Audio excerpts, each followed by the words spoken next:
Hello, welcome to today's CUGC Connect. My name is Stephanie Boozer, and I'm happy to welcome Daniel Feller back to the CUGC webinar stage. He's got a tech update for Citrix Virtual Apps and Desktops, which you may know formerly as XenDesktop and XenApp. Before I hand things over to Dan, though, I want to introduce our moderator for today. We have Steve Greenberg. He is representing the Phoenix Metro CUGC. He's been with them for a very long time. He's very active with CUGC, and we're glad to have him on today. And he's also a CTP fellow, and you can follow him at Steve Greenberg on Twitter. Steve, would you like to say hello to everyone? Hello, everyone. I'd also like to say I'm also a Dan Feller groupie. So whenever I go to an industry event, you know, the session you have to go to is Dan Feller. It can be scaling of XenApp XenDesktop, what's new. So definitely have a history of enjoying Dan's presentations. I usually sit in the front row and heckle and ask questions, so I'm going to be that guy today as well. But anytime you're at a Synergy, a Summit, or looking at some other industry events you might be at, always go to the Dan Feller session. Thanks a lot, Steve. And one of the things I wanted to ask you about, because when I saw you recently, you're also telling me you have an interesting hobby. So I wanted to ask you a little bit about your astronomy. Give us a 30-second view of the side of Daniel people don't know.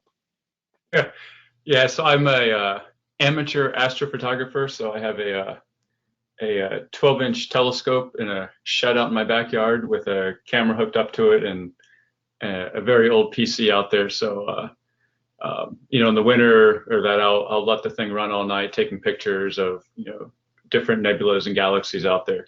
And the nice thing about, you know, this, you know, understanding technology, especially like remote apps and desktops, is because I can RDP out to that PC that's sitting out there, because no way am I sitting out there when it's minus 10 degrees Fahrenheit for that long. Yeah, because when you say winter, you mean it. I'm in Arizona. You're in Minnesota. Very different. Yeah.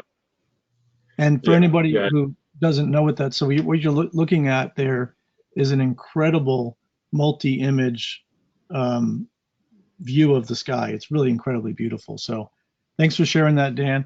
I'm going to let you go ahead and get started. I'll be monitoring the chat for questions. I'll interrupt if there's relevant comments or questions, and then we will definitely have enough time to take full-on questions and discussions at the end. And then Stephanie sets up a follow-up in the events forum on mycugc.org, where you can get you know, other follow-ups to what was discussed. So with that, we'll turn it over to you, Dan, and let you get started. Yeah, I guess I should have left the other photo on there because you mentioned, because I made a few changes. But this photo is basically what Minnesota looks like about 1 month a year. It's summertime. It's let's just say right now the snow has started falling and it's like 20 degrees, and that's a warm temperature. Next weekend our high is going to be 10. So we're enjoying it up here right now. That the little heat. Send us more pictures. I won't come, but I like to see it. All right. So those of you who've been to one of these tech updates before, well, you probably saw on the title screen, this is volume 22. So as Steve said, I do this a lot, and each time I do this, I end up changing it. So I'm actually doing the tech update again in January, and I'm already working on tons of revisions that I wasn't able to get in this one. So I'm already have volume 23 happening. So Twitter, blog, all the typical stuff you see on opening slides. If you haven't been to one of these sessions before, I usually go pretty quick.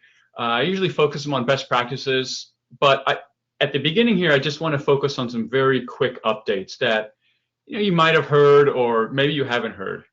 And the first one is something called Sapho, and I think that's how you pronounce it. So Citrix acquired this company like a week or two ago, and this is my understanding of it from what they do. So this is what the workspace looks like. You know, so with Citrix Workspace, you get your apps, your desktops, and your files all combined into this whole workspace experience. So my understanding of Sapho is, and this is my graphic design right here, is we now have, well, you know, there's like notifications. So you have all these little, I think Sapho calls them micro apps. And so a good example is, so at Citrix we use Workday, and I have a team of smart technical people, and what really annoys me is you get to the end of the year like this and everyone's putting in all their time off requests. So in order for me just to go in and hit approve, which I always do because I don't care when they take their time off, they've earned it, I have to launch this SaaS application and go in and find the area within the SaaS app and hit approve for each one of these things. It's really a pain. What this whole micro app thing with Sapho is, how I understand it, is that they would be able to pull those common workflows out of these different SaaS applications, and we could potentially put them within the workspace. So here I could just say approve on an expense report, approve on a time off request. So I don't. It just makes it a lot easier and a lot faster to go through a lot of these, minimal workflows that people have to do, or these very common ones that just keep popping up here and there. It just speeds up everything and makes it easier to handle it. So Dan, I think what you're saying is the innovation here is Workspace will not only get you access to applications, desktop, and single sign-on to SaaS, it actually can reach into some of those applications and give you just like pertinent data right in the Workspace. Yeah, exactly. And these are all the apps that Sapho has right now they've tied into. So you can kind of think of like Workspace as it is right now as it's consolidating. We're consolidating all these different resources together so you can access them from a single location. And if you start thinking about where this might be going with something like Sapho, is you're going beyond just aggregating content. Now you're actually manipulating or doing something with that content directly within your workspace. But I was looking through this list, so this was kind of a pain to go and do all these screen captures of the Sapho website. But I think pretty much every SaaS app I use for work is in this list. What they actually do, I have no idea. I haven't gotten to that far yet, but it's just kind of an overview of what that acquisition's about or what it could be about in the future. The next thing is, if you haven't heard, we're going to talk about names and versioning because it's been a long time since we've changed names. So I would like to point out that Chuck Norris, his real name is not Chuck Norris. It's Carlos Ray Norris. So even Chuck Norris goes by different names. So when, it's kind of hard to dispute, Dan. I mean, if Chuck does it, I think it's pretty much okay. Yeah, that's what I'm thinking. This makes it go a lot easier when people realize that, Chuck changed his name a little bit. But this is basically what it is. Instead of saying XenDesktop, which nobody knows what XenDesktop is, and you have to explain that it's a virtual desktop, now it's Citrix Virtual Desktop. So hopefully these things are a lot easier to understand. It's like Xen Server. Oh yeah, Citrix Hypervisor. So basically there's no more explaining. Yeah. It's called what it is. Yeah, so it's been making it easier, although it is still hard. I've been saying XenApp XenDesktop for so long. It's really hard to switch. It's a good thing I don't put a quarter in a jar every time I say XenApp or XenDesktop. I might be poor by now. The other thing is versioning. So this, it was 7.16, 17, 18. I mean, this has been going on for a while, and so now. So I do these tech updates. People always ask me, it's like, when did this come out? It's like, well, it's 7.17. When was that? I have no idea what year that was even released. So this is now a 2-digit number for the year, followed by a 2-digit number for the month. I mean, this is what Microsoft's doing on Windows 10. Windows 10, 1803, 1809, and so on. So it makes it a lot easier to understand when these different releases happened. All right, so I always start with the most positive best practice that I can ever come up with, and that's you will fail. I think that's a good thing to get in your mind when you start a presentation, is you're going to fail. And this comes into something called App Probe. So this came out, I think it was like a release ago. Basically, what ends up happening here is you've got a user. Well, this happens at 8 o'clock in the morning. You have hundreds of users connecting, launching a published Microsoft Outlook, and it's not available. So now all those users are calling the help desk. The help desk is getting swamped, and you get all these tickets coming in through the support system. The app's not working. If you would have known as an admin that the app wasn't working, you could have solved this probably a while ago before users even realized. So what an app probe is basically you identify different endpoints out there to be the probe agent. You configure these things via Director. So within Director, you're going to say, hey, these are the machines I want to be my probes. These are the published applications I want them to test, and this is the time frame I need them to run these tests at. So on these designated time periods, the endpoint automatically contacts Storefront, authenticates, and launches the application. And all this information is just tracked within Director as any normal application would. So all of the probe is an agent on the endpoint that's launching published applications or published desktops invisibly to the user. So a user could be on that endpoint working, and then in the background, invisible to them, it's launching another session. And then once the session's launched, it goes ahead and shuts that session down. And then a successful launch or unsuccessful launches get tracked within Director. So from an admin perspective, they can go in here and go into Director and see if any of these probes have failed, if any of the applications have failed. Quickly on the configuration, so I always get this question.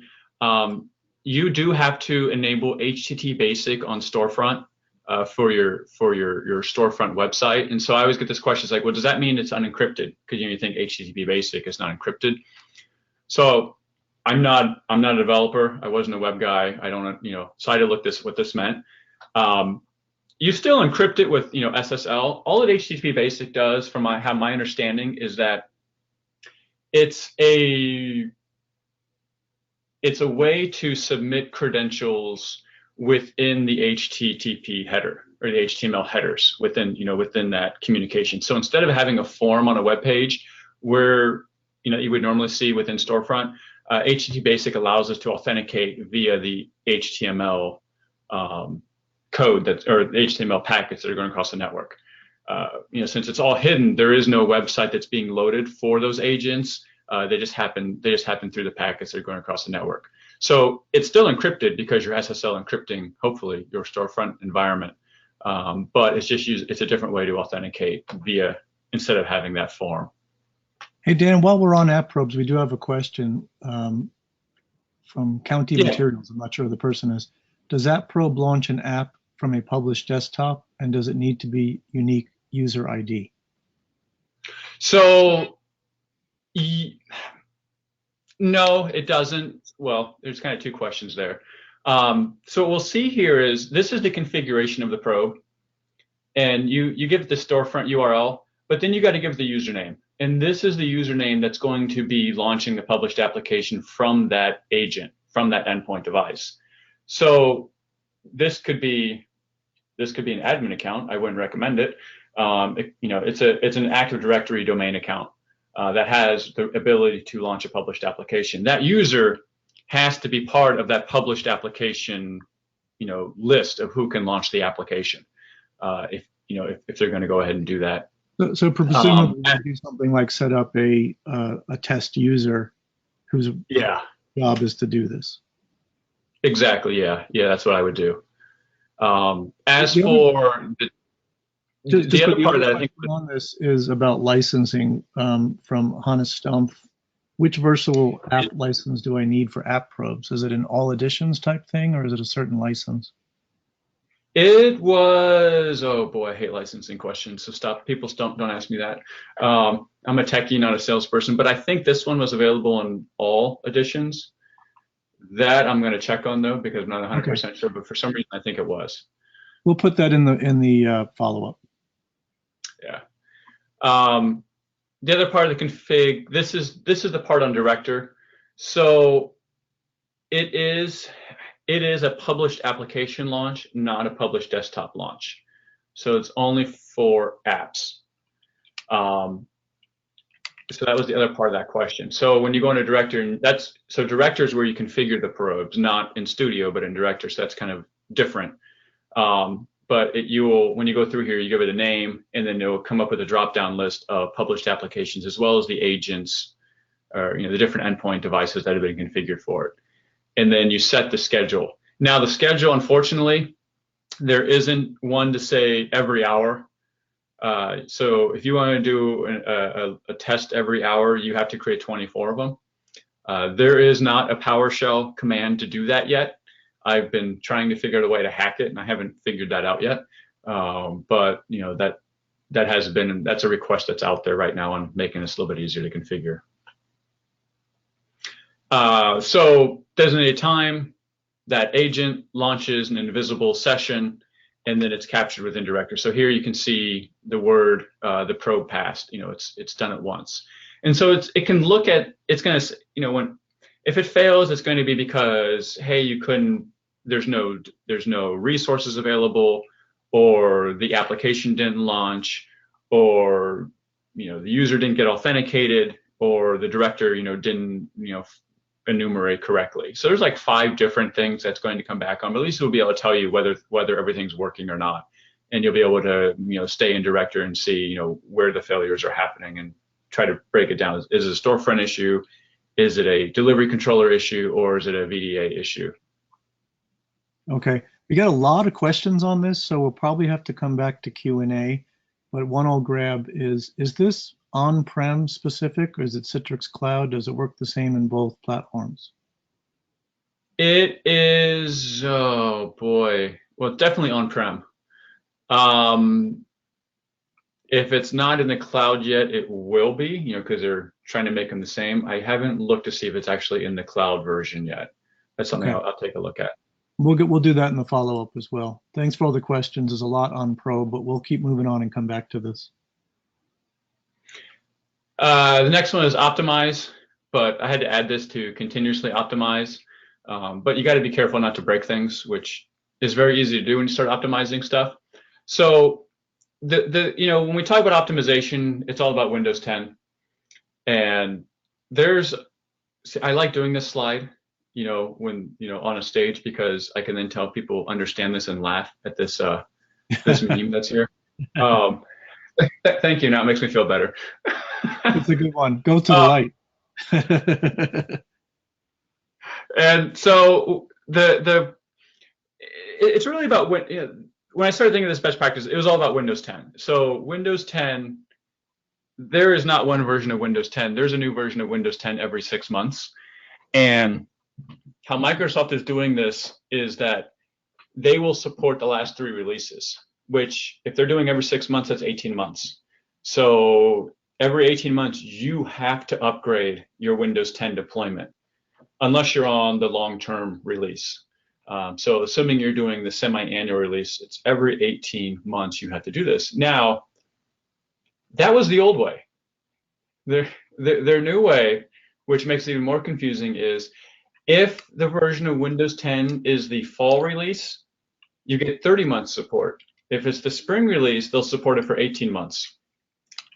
I have no idea why, but that's the way it is now. But still, you're on this continuous update cycle. So you're not going to be like Windows 7 and Windows XP of sitting on this operating system for 5 years. You're going to be updating every 1.5 to 2 years, the operating system. So why this is important is because there's a lot of things. Every release of Windows 10 is having a huge impact on performance. So I took a look at all these different releases. So you might be wondering, where was 1809? So 1809's had major issues. Microsoft had to pull it. It's actually now released again, and I didn't get it done. My test environment is running right now, doing these tests for 1809 with the latest code from Microsoft to see how it impacts it.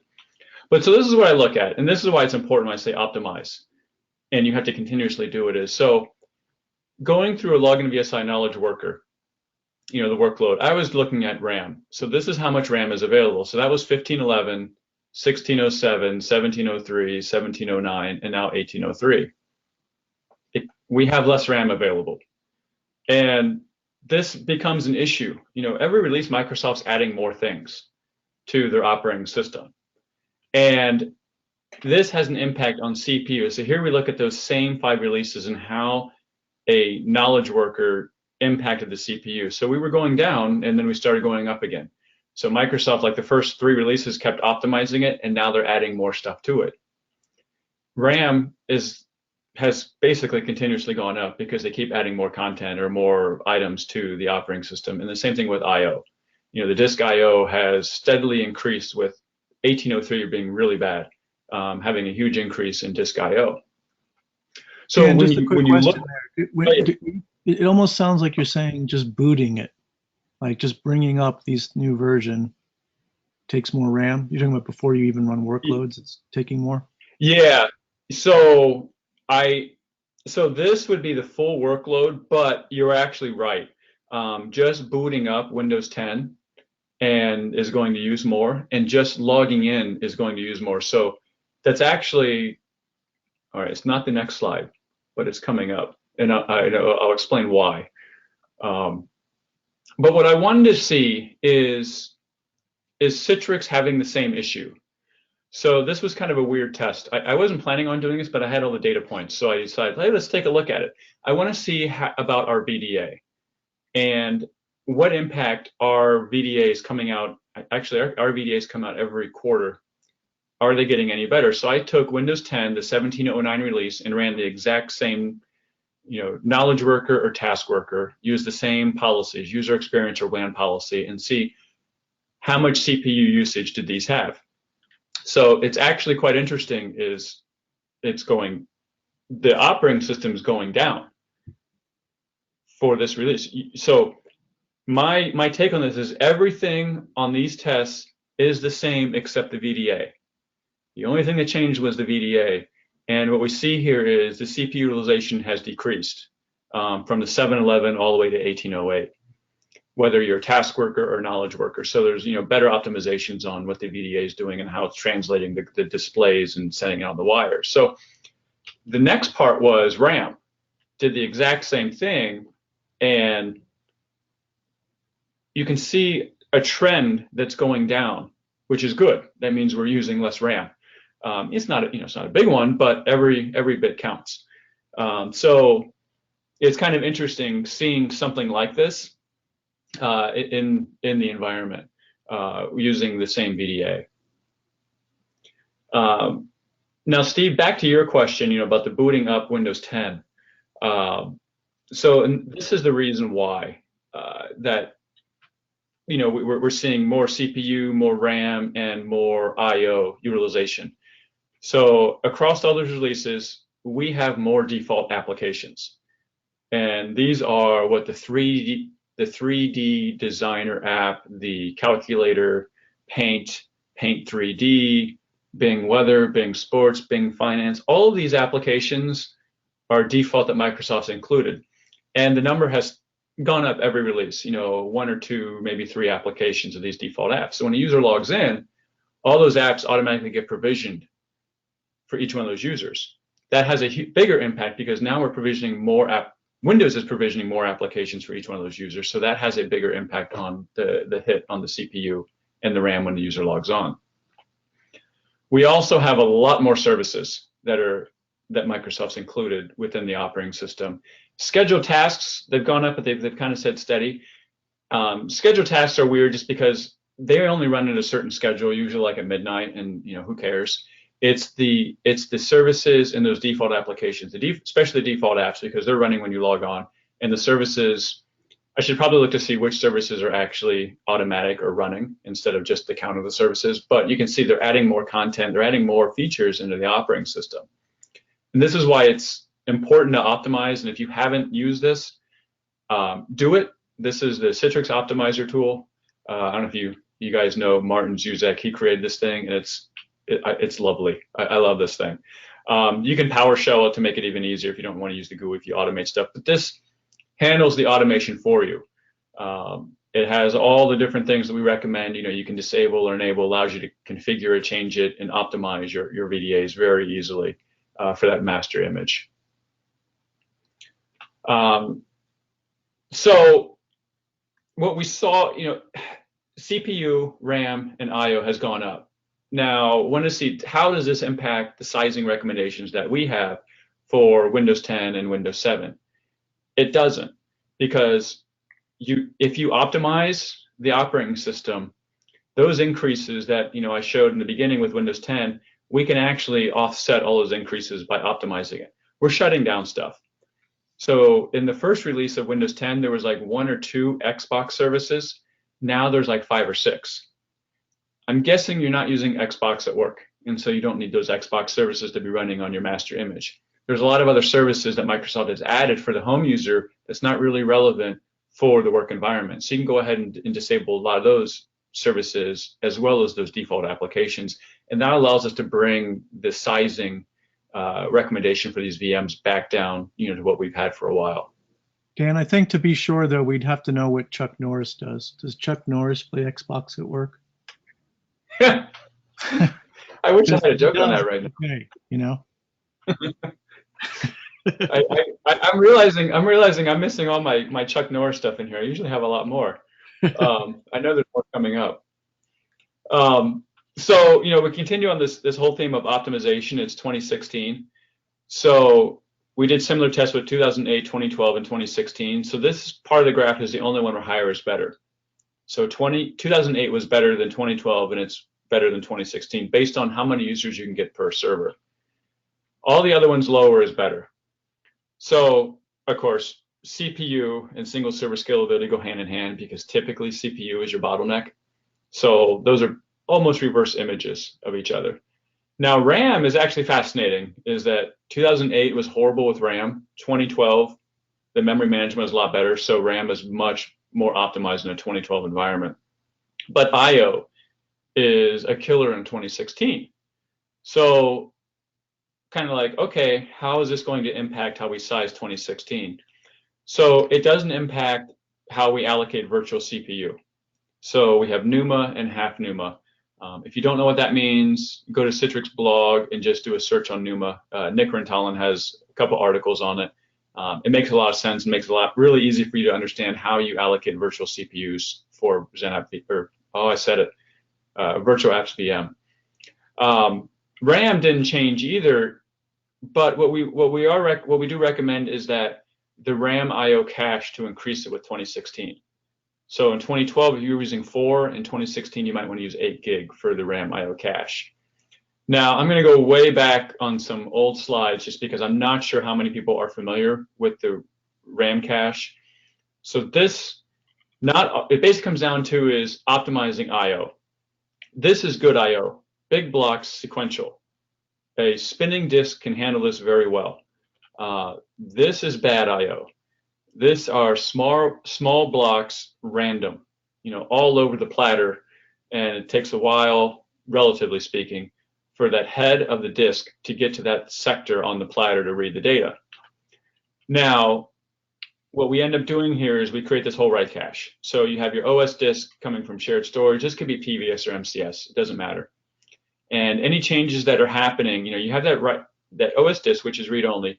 All your writes go into a write disk, a writable cache. That's storage, it's a spinning disk. So the RAM-based cache is what we say it is. It's a RAM-based write cache that's within each of the VMs. So any writes that happen go into the RAM first.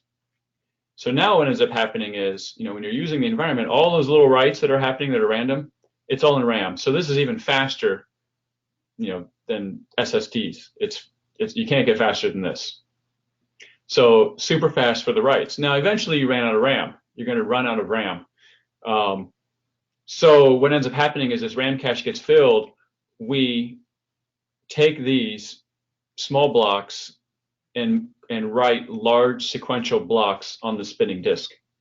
So we said before, writing large sequential blocks on a spinning disk is good. Small randoms are bad, so we use RAM for that. And so what ends up happening is, this is an old report, which you'll see, Windows 10 and 2012, how PVS and MCS reduced IO, for these type of deployments. So that's why when we talk about Windows 2016, even though the IO was much higher than 2012, if you use the RAM cache and increase it compared to 2012, you're not going to experience that increase in IO because you're going to let RAM handle it. You're going to let the RAM-based write cache handle it and help offset the increases that we saw in 2016. So everyone loves a good competition here. So we look at Windows 10 versus 2016, and you always hear it's like, oh, you don't need virtual apps. A 20 or Windows 10 2016, you get the same number of users. You don't. So this is just looking at a single user, looking at different login VSI workloads, and different policies, WAN policy and user experience policy. So this is what one user CPU looks like for a 1 hour knowledge worker, or a 1 hour workload, which is defined on the bottom there. That's Windows 10. Windows 2016 is much lower. So this hasn't changed. It's not going to change. It's the fundamental difference between multi-user and single user. Multi-user, I have one operating system. For many users, single user, I have one operating system for each user. There's more things that are running. There's more services that are running. There's more everything that's running. That's why on a multi-user environment like Windows 16, you're going to get better user density than you would on a single user environment like Windows 10. Okay, so we're still on maintaining, although last one was, no wait, last one was optimized. This is maintain. Set and forget does not work. So you might have heard receiver is dead, Workspace app is replacing receiver. And let me talk to you a little bit about what Workspace app is. So the concept behind Workspace app is that I can put this on any endpoint device, Mac, iOS, Android, Windows, Linux, Chrome, I don't care. And from that Workspace app, I get this environment. I get my apps, I get my desktop, I get my files. That's the whole Workspace experience. Now, Workspace experience gives me access to all of my stuff. Local and mobile apps, SaaS and web apps, virtual apps and desktops, browser apps, as well as content apps. It gives me access, it aggregates all this stuff for me in a single repository. So that's what Workspace app does. Now, Workspace app, and I said it replaced receiver. So when you look inside a Workspace app, there's all these different engines, and there's an embedded browser to give you kind of like a native experience with a SaaS app. So if you want to launch a SaaS application with Workspace app, it's not going to use your local browser that's unprotected. It's not, it's going to use this embedded browser that we're able to lock down. There's also the HDX engine receiver. That's what receiver was. It's HDX. So that's the HDX engine. There's all these other engines for different services that you could subscribe to as an end user. Now, when you look at this conceptually of how all this stuff fits together, there's actually 3 versions, or I don't say 3 versions, but 3 variations of Workspace app. You have desktop, you have mobile, and you have web. So they're for different use cases. So the desktop version are for all those corporate devices that you're managing. The mobile devices, I mean, that's pretty logical. And then the web version are for those devices where either you don't want to or you don't have access to install something. So a public kiosk is a good example. Or you're at a friend's house, you decide to skip work a little bit early on Friday, go to a friend's house, to start the partying early, but you forgot to do something in email, so you can actually go on their PC and use Workspace app for web. You don't have to install anything there. And that'll give you access to the same environment, because all of these, the Workspace app web is just HTML5. It's using an HTML5 browser.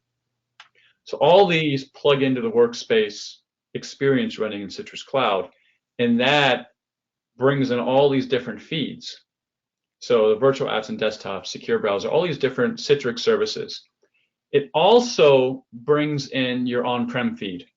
So if you have a virtual app desktop, a XenApp XenDesktop environment running on-prem, traditionally where you have all the infrastructure, delivery controls, and all that, you can pull that into the Workspace experience without having to change anything with your local environment. So it makes it really easy when you start expanding. What becomes really interesting on this is, and I always get this question, is like, well, wait, what do I do about receiver now? I don't want to go to Workspace. I'm staying on Storefront. But you said receiver's dead. I have to go to Workspace. I have to go to Workspace app. What happens here? So what's interesting is with Workspace app, if I point Workspace app to Storefront, I get Storefront. If I point Workspace app to Workspace experience, I get the Workspace experience. So whatever you're pointing Workspace app to, that's the experience you get, the Storefront experience or the Workspace experience. So it works either way. But that's why I was saying it's like you need to maintain receiver, and the next version, you might be looking for the next version receiver, it is Workspace app. But you don't have to worry because if you're still all on-prem doing storefront, you still keep the storefront experience. You don't confuse your users. So hopefully that made sense. Let's see. You're basically saying there, Dan, that the Workspace app is a rename, but also a new framework, but it'll work like the receiver, say for your on-prem Yeah. store. Yeah, that's probably a good way to put it. You know, it is, you know, they did rename it, but are adding, you know, the whole framework around it to expand and add additional functionality into it as well. Good. All right, logon monitoring. So this is our favorite topic, is logon. I hope no one has 90-second logons. So they've added more information into this, into Director. So this is what you see in Director with a user who's active. You can break down their logon times into all these different categories. And so the thing that was kind of annoying, first, is the GPO. So this one, GPO is 7 seconds. And what if you have 20 GPOs being applied to this user? So what we're doing now is we can break that down, and you can then see the GPOs. Is it registries? Is it the Citrix GPO? Is it the Citrix Profile Management GPO? Which of the GPOs are causing you the trouble or are impacting that aspect of your logon? The other part is the interactive session.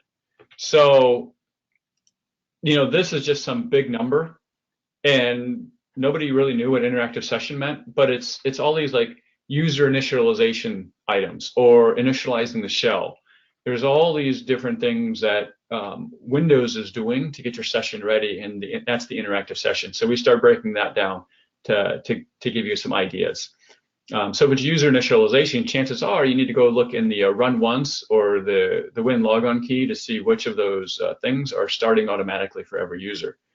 So it's helping us drill down to see where some of these items are hitting us. The next one, so this is coming soon, is profile. So this is in a future release, and it's going to help you look at the profile number. So it's going to tell you how many files are part of this profile, how large is the profile, how many files are over 50 megabytes in size, because that has an impact on how long it takes you to load the profile.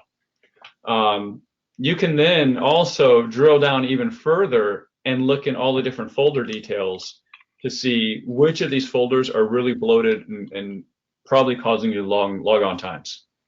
Now, you can hide this, or not hide it. This could be a security issue for certain companies. So you can actually, there will be a registry key that you can set to disable this amount of detail from the admin, to basically hide that information if you need to, if it's a security issue. But this is something that's coming soon, but I can't tell you when. But it kind of fits in with our whole logon duration analysis. All right, the next thing is the right UX. So this also is coming soon. And this so when I mentioned you have to maintain receiver, this you can only do it with Workspace app. Now, this doesn't require the Workspace experience or any of the Workspace services. You just have to have Workspace app. But this allows you to divide your window up, divide your screen up. So, you know, a lot of you might have large monitors. So I have a 34-inch monitor that I work from, and I don't need my application to take up that whole size. And Windows only allows me to put my application full screen in one of the corners or half screen.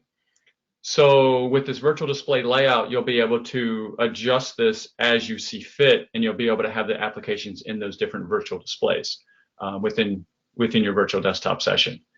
So it makes it, you know, more customizable for the user, you know, especially if you have multiple monitors or one very large monitor. I think I saw one for sale for like a 48-inch monitor or something like that. Kind of crazy.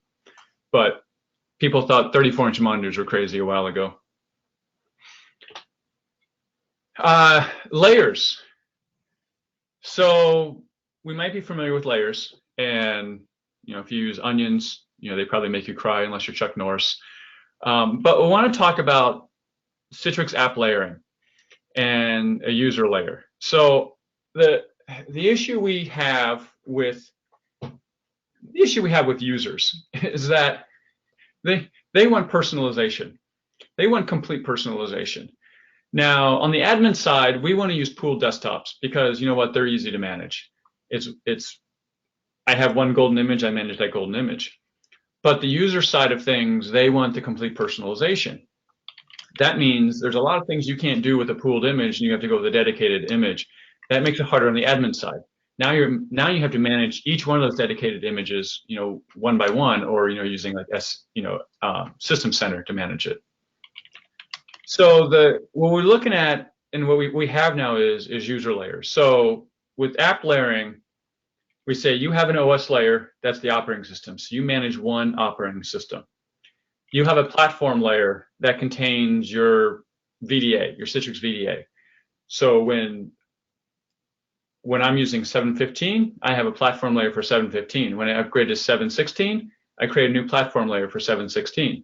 So there is nothing left behind from 7.15 on your master image because we build a layered image at the end. So when I create all these different layers, I have I have a bunch of app layers. I have an Office layer, Adobe Reader layer, a Chrome layer, multiple layers, and then I go ahead and create a layered image. And I say, I want Windows 10, I want this platform layer, VDA 1808, and I want these 3 app layers out of my 20. And it's going to create a single VHD file. This is your layered image that you deploy. Now, when a user logs on, we then apply a user layer. This is the writable layer for the user, and this would include your Outlook data settings would go in there. Your profile and applications could go in there. If you install an application, that gets captured within there. So this allows us to, handle, Windows search, with Windows indexing. That information goes in the user layer. So it starts giving it gives that user that complete personalization in a non-persistent pooled virtual desktop environment. Now in user layers, there's 3 flavors that we have. So there's full, there's Office 365, and then Session Office 365. So full is exactly what it sounds like. It does everything. Anything you do is going to get captured in the full user layer. Now the Office 365 is only capturing, your Outlook stuff, your Outlook cache, your Outlook settings. It would do the search as well, because it's going to allow that. And the only reason why there's Office 365 and there's a Session Office 365 is one is for a virtual desktop and one is for a virtual app. They do the exact same thing. Not really sure why there's 2 different flavors of it, but there are. I haven't gotten to that level of detail yet. But those are the differences when it comes down to the user layers, deciding, do you want to capture everything or do you only want to capture the Office 365 stuff? And so when you get this configured, what ends up happening is what you'll see is you have to configure a storage location for these user layers, and it's just a VHD file. So you'll see a VHD file for each user, and when a user logs on, that VHD file gets applied to that session, or if it's a virtual app, it gets applied to the session. With a virtual desktop, it gets applied to the VM. So a couple of different ways. So if I'm on a virtual app server, I can have 100 different users on there, and each one of their VHD files gets applied only to their session. And so they will be the only ones that see that information within the environment. Hey, Dan, one question I want to insert here. How does this interact with Profile Manager? Is it instead of? Can you use both? What's the intent here? Is it a replacement for the total profile? I actually don't know. I haven't figured that aspect out yet. Okay. I mean, because it would seem to be because it's user layer, but it may also assume you have things going to the profile. I don't know either. Yeah, I mean, the only concern I would see with if you put all your profile in there is that would mean that that user layer has to be applied to every environment you log on to. Right. So if you applied only a virtual desktop, and then you'll do a virtual app session, your profile is no longer available because it's only in that. So I think you still keep it separate now that I think through it. And these are, for everybody, there's lots of great questions coming in. We're going to get to them either now or in the follow-up, and the follow-up will be on that forum on mycuc.org. You go to events, and Stephanie's going to set up a follow-up. So everything that you're asking is being logged. It's just hard to get to it all. Yeah, I gotta speed up too. We only have like 15 minutes left, it looks like. All right, so ThinWire. So they introduced in, what was it, 7/18, build the lossless with H.264. So if you look really closely, you can see on the left, it's kind of blocky, and on the right, it's a much smoother thing. So this whole H.264 build the lossless that provides a better user experience without having a huge impact on the underlying network or density of the environment. The next thing is what we're calling HDX adaptive throughput. So we've always statically set output buffers. So let's say we set the output buffers to 100. And this is how much stuff we can dump on the network before, when the buffers get full, we have to slow down. And so this has worked well for a while, but the problem now is, we might have bigger pipes,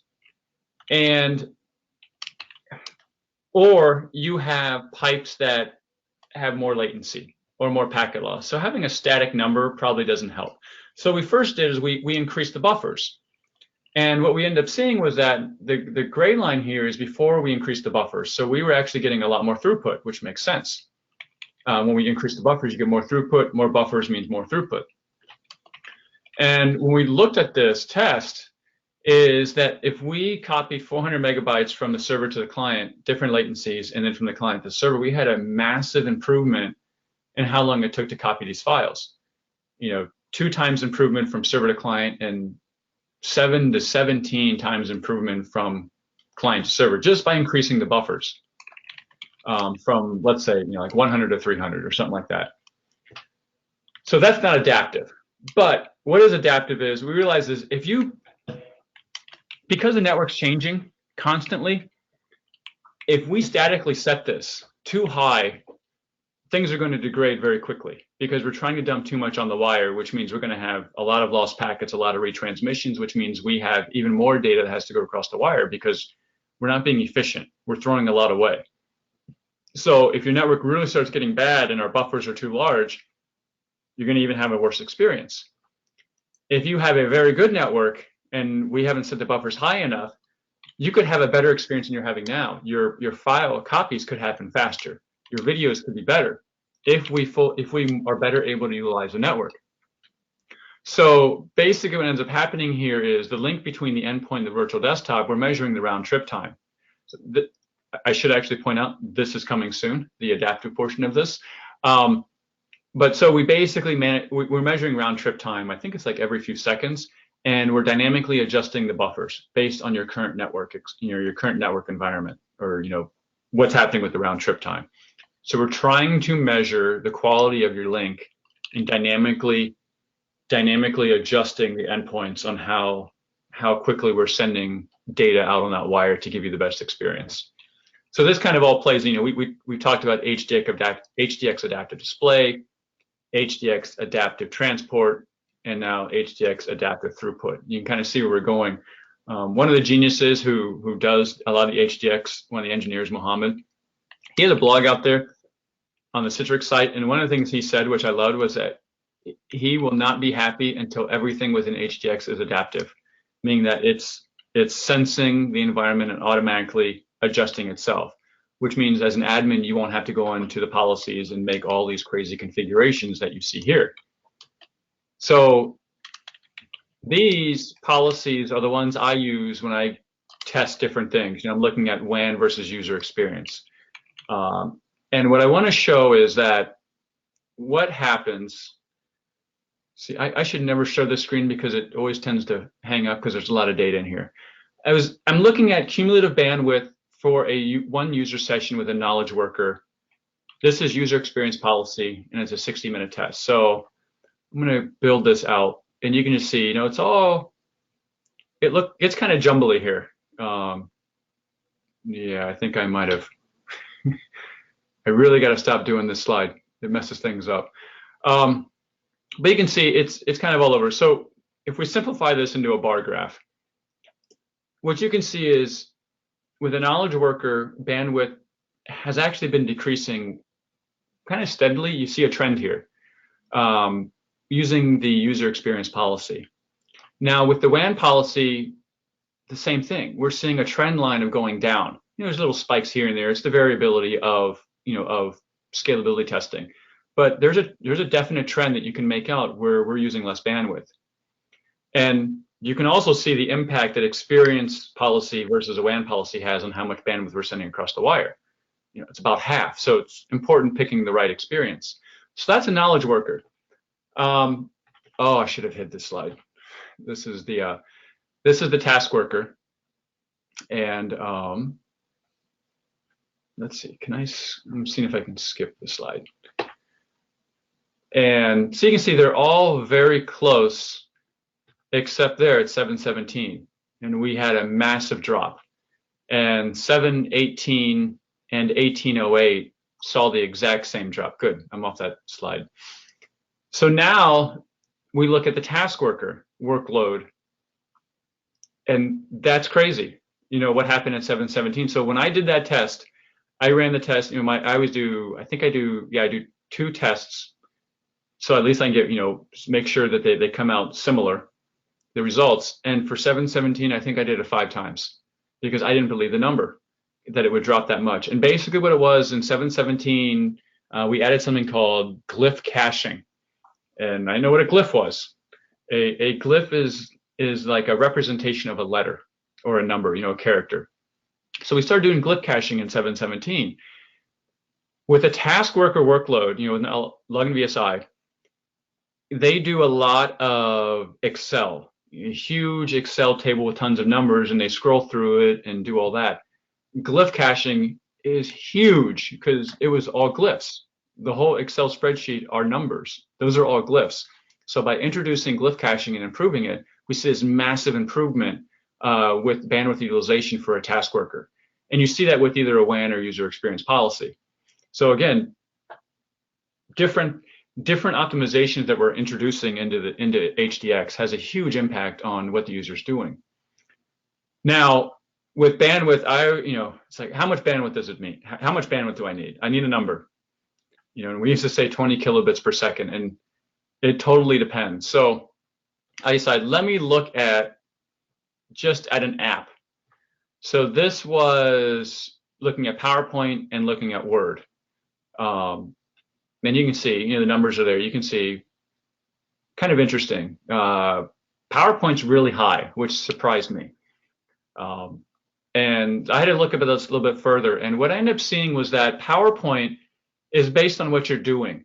So when you're presenting, every click, when it builds a new slide, especially my slides, it's a huge amount of bandwidth. But when you're creating, it's more like Word. So when you present like me and you have 100 slides for 45 minutes, you're really killing the network. But when you create stuff, it's not so bad. So it's kind of interesting to see that that's the reason why my PowerPoint numbers were so ridiculous, when it came to comparing it to Office. And then I went and look at video, different video qualities and what impact that has, on how much bandwidth we need. So I'll quickly just build this out. So these are the releases, and they're all using the exact same video.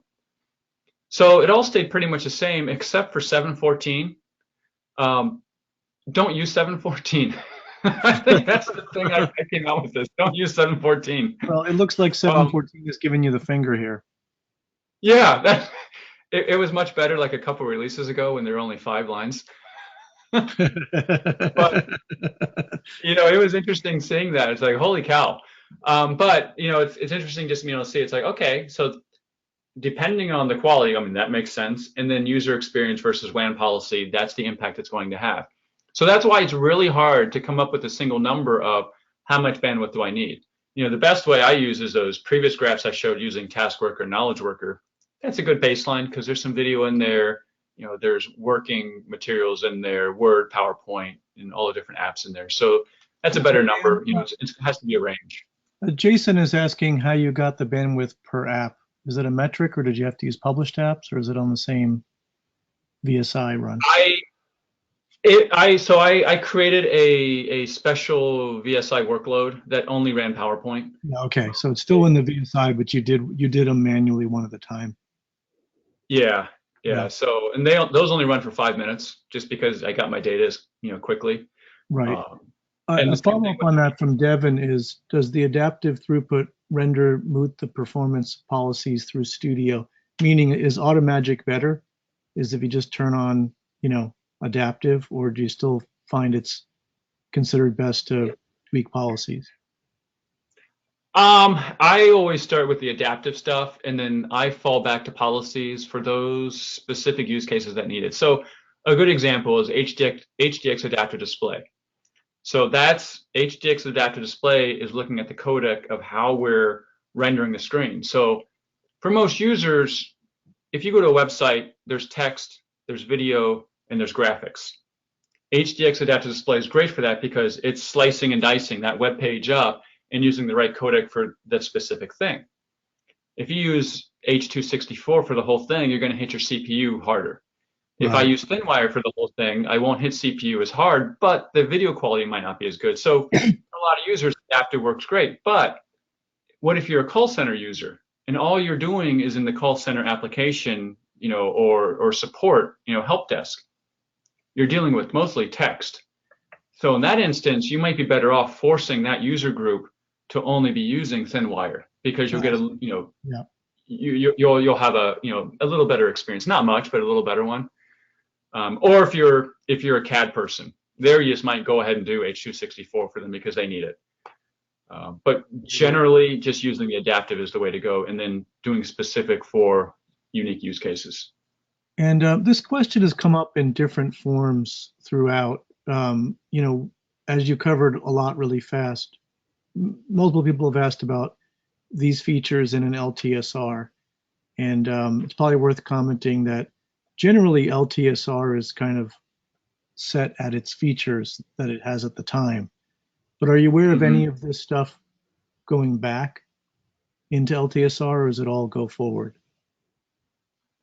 I think it's all go forward. I mean, that's kind of the point, and with LTSR is that it's a longer release. So I get asked this question: would I go LTSR or would I go current release? Honestly, for Windows, I would probably go with their long-term release on Windows, because most of the stuff Microsoft is adding to the operating system is for the home user. The Xbox stuff and some of the fun little 3D apps you can do with your kids. Not much. I haven't seen much for the business that on Windows 10. But then on the Citrix side, it's really tough for me to say LTSR when I see something like the glyph caching and adaptive throughput and some of these other things. It's like waiting 2 to 3 years for something like that is kind of difficult for me. Well, I'll share some thoughts on that, because I work with clients on a daily basis. That's what I do. I would say that if you are able to do current release, you should. You'll get the benefits of new features and rapid patches, but you'll be experiencing the bugs of new software. And a lot of organizations can't. Their change management project life cycles are such that they have to deploy a version and keep it.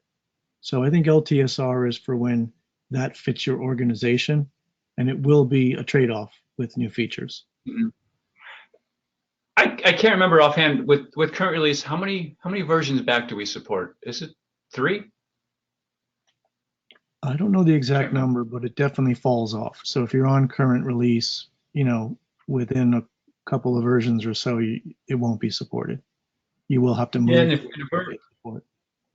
if we're releasing every quarter, I mean, I don't know if it's 3. I need to look it up. But if it's 3, I mean, you got 3/4 of a year before you have to switch to VDA. So, which can be tough. I understand that. That's actually it. So it's actually good you interrupted me, because I was at the end. Okay, good.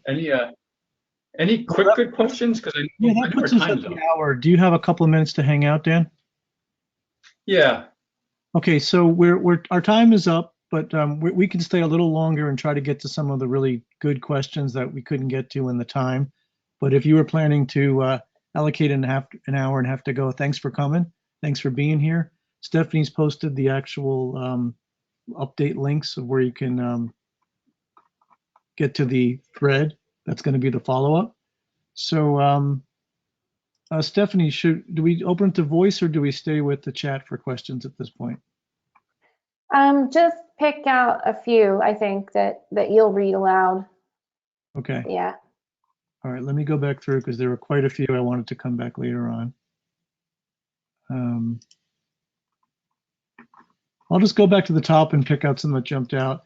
On the probe feature, Dan, is there alerting? Is it, email or some other form of alerting on the probe? Yeah, well, yeah. Plus you had the directory alerts too. But when I know on the configuration side, there was a alert or email. Okay. I can find it real quick. And then director does the alerts too. Yeah, so there's a select email. And a question that came up multiple times, and I did answer it in the chat, but I'll just address it now because it is confusing with receiver becoming Workspace app. That is your endpoint client. The Workspace app does point to existing on-prem storefronts and work fine, but it also can adopt the additional functionality of the Workspace experience. Now, the Workspace experience is a cloud service. It is a subscription, Correct. and it resides in the cloud. Its back end today is cloud only. So it can still consume on-prem, but it has the additional features that Dan was showing earlier, like intelligent workspace and micro apps. And, it does a lot of other things, but it doesn't preclude you from being on-prem.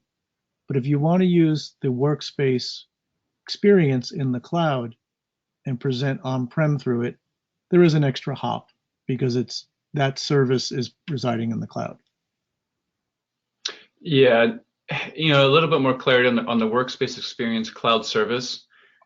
You actually don't pay for the Workspace experience. It's not a specific service you can pay for. Any of the other services you subscribe to, gateway, access control, content, endpoint, any of those, with each one of those, you get the Workspace experience. So it's a little weird that if you want that Workspace experience UI, you just can't pay for it.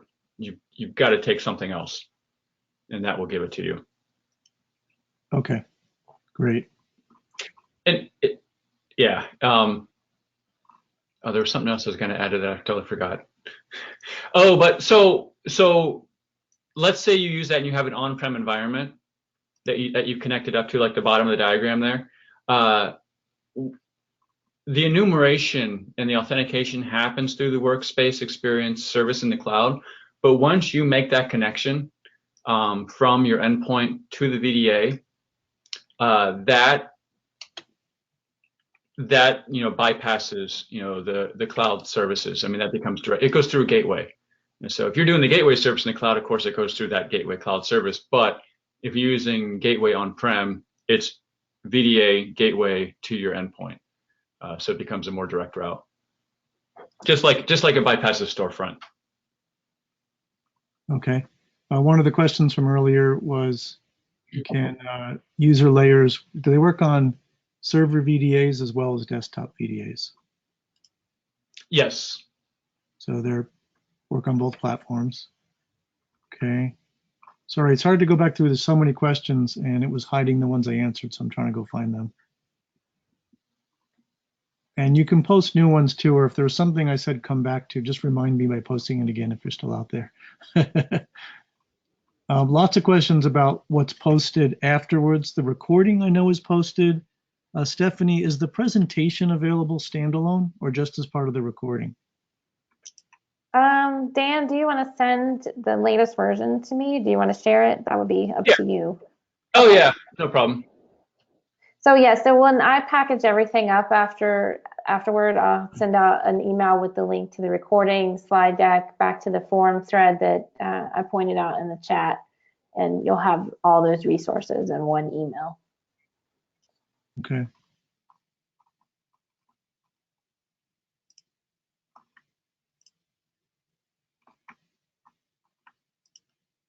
Well, I'm just going to have to ask if any of the people didn't get their questions answered, just to post it quickly now, and we'll start. Oh, here's a reminder. Here we go. Good. Okay, yeah, this was a great one. Dan, when you're doing the impacts of CPU, RAM, IOP usages, was WEM involved? Do you include WEM's optimizations in those runs? No, no. So potentially there's some improvement. Yeah. I don't know what exactly. You would. Honestly. Well, there's a problem. I guess you would on the RAM side. I'll explain this. I actually know the answer to this because we deploy a ton of WEM. WEM is very much a leveler of resources, CPU, RAM, some degree IO. And so subjectively, it takes the same number of people and makes them run way more awesome. So in really successful deployments, you can see it saving 40, 50%, of what you can scale. But whenever you make resources available, they get used. So if you throw login VSI at a system without WEM, it'll use what it can. If you turn on WEM, it's still going to use as much as it can. So it'll just throw more users at it. And it's a weird dynamic because it's counterintuitive. It makes the experience much better, but it's actually a little hard to measure from a scaling point of view. That's a fair statement. Yeah, we haven't really been able to show on a login VSI test like the CPU optimization benefits, just because of how it works is looking for like runaway processes that are consuming things, and honestly with login VSI we're just running Word, PowerPoint, standard apps. And it's they're behaving pretty well. You could potentially see some value with the RAM. Just because if you let the VSI test run long enough and it keeps the apps open, it'll start out removing RAM from the active working set, and that would help. Right. But yeah, I try to remove a lot of that stuff just to try to see there's so many variations on it, on what you can do on testing. Yeah. So I would just say to because I'm a field hands-on practical guy, WEM generally improves user experience a lot. And I can give you many customer site testimonials. It's a little hard to measure, especially in terms of scaling, because the way those tests run, they just hammer the system. And WEM's all about. Now I do know Go ahead. The logon improvement's huge. Yes, absolutely. And you can measure that. That's easy to measure. Yeah. And then the other question that was from earlier was, have you measured running the optimizer and not running the optimizer? Funny is I'm doing that test now, and I'm getting very strange results. It's I'm not seeing, so I keep hearing these crazy numbers with the latest. So this was the early release of Windows 10 1809, the one that they pulled, that it was just killing the CPU. And so I didn't get the bits in time before Microsoft pulled them, and now I have the new ones, and I'm not seeing that craziness. And it was all OneDrive. So when you log on, OneDrive would allocate itself for the user and just peg your CPU. I just ran that test this morning and I didn't see that. So I don't know if I got something misconfigured or if it's fixed or what. I don't know yet. But it's one of the tests I'm trying to look at, is see what optimizing does and what it doesn't do. I think there's certain things have a huge impact that that other things wouldn't. I mean, if OneDrive is having a huge impact, just turning on the registry item to disable OneDrive is big. The default app, the default apps, I haven't really seen them impact the CPU utilization much. I usually see them impacting logon and the CPU only at logon. So logon takes a little bit longer. You have a higher hit at logon time, but then after that, they just sit there idle like any other application that's not running. But they still consume RAM to some degree, and yeah, there's still overhead. mm-hmm. Yeah. So bottom line is you probably should do it, but it's a little bit hard to quantify, but it sounds like you're going to quantify it for us soon. Yeah, I'm trying to. Great. Yeah, and all this testing actually isn't even my job. Oh, I thought this was your job. No, it wasn't. You're kidding. I needed it, and so I just set it up one day and I was like, all right, let's do it. And then since I don't have time, I've automated the hell out of it, just so I can. You broke my image of Daniel Feller as like the the scholarly guy that they have doing all the cool testing 24/7, but meanwhile you have a real job too. Yeah. I'm just doing it because I think the data is interesting, but it's not really in my job description. Well, I mean, all that I mean, the equipment I have, I basically, I only do a single user. I don't have a full rig. I have like Intel NUCs, and I just do a single user and compare that, and that's it. And that's for what I need. That's good enough. I have no, I know other people are doing like the 100,000 user tests. Like, nope, don't want to do that.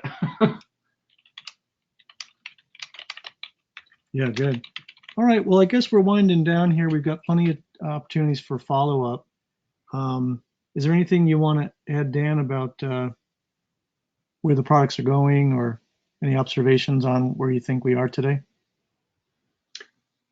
Not really, except, I mean, that whole Sapho acquisition that I mentioned in the beginning, that one gets me really excited. I was really happy when I saw that. Isn't that cool? It'll be interesting.